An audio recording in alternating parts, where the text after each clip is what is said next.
books in 2024, and these are my top 10 in the order I read them. The Will of the Many was the first book I read in 2024, and it was a great way to start the year. This is my favorite book of the year. This is the first in the Hierarchy series, and this is the only one that is currently released. Fantastic, nonstop, awesome. Blood Over Bright Haven by M.L. Wang.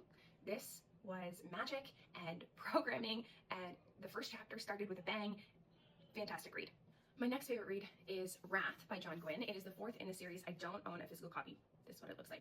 What I do own is the first book in the series. I have a special edition here. So beautiful. Wanted to show it off. Gorgeous. So Malice is the first book. Wrath is the fourth book. There are 4 books in the series, and it's The Faithful and the Fallen. The fighting scenes, I have to say, are fantastic. When I'm picturing a book, usually when you get to like fight scenes, it's kind of a mess. With Gwynne, you can see everything. The way the person's turning. Amazing. So good. Didn't see the twist coming. Love this series. This Savage Song by V.E. Schwab. This is the first book in the Monsters of Verity duology. This is probably my favorite book by this author, and I have this beautiful edition from Illumicrate. This is a YA book, but it was great. It was still really dark. Fantastic. Next is The Hero of Ages by Sanderson. This is number 3 in the Mistborn series, the first era. Everyone knows Sanderson. Everyone knows Mistborn. I didn't see those twists coming. Ugh, heartbreaking. Amazing. Can't wait to continue on with the Cosmere. My next top read is Dungeon Crawler Carl by Matt Dinniman. This is the first book in the Dungeon Crawler Carl series. I believe he's planning for 9 or 10 books, and the 7th book is currently out with the audiobook coming soon, later February, I believe. I would definitely recommend the audiobooks. They are fantastic. I'm currently reading them or listening to them with my husband. We're on number 5. If you're not reading these, why not? You're missing out. They're so, so good. Next is House of Hollow by Krystal Sutherland.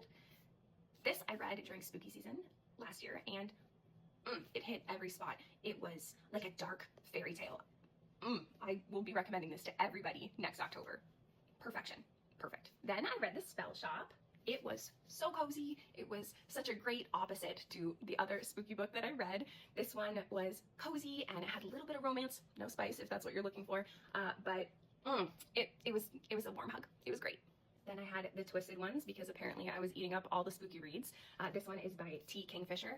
I love their books. I love them. I read them all the time. They're so good. This one, there's something about it just gave me the creeps. It was so good. I have a beautiful edition from Illumicrate. Love this.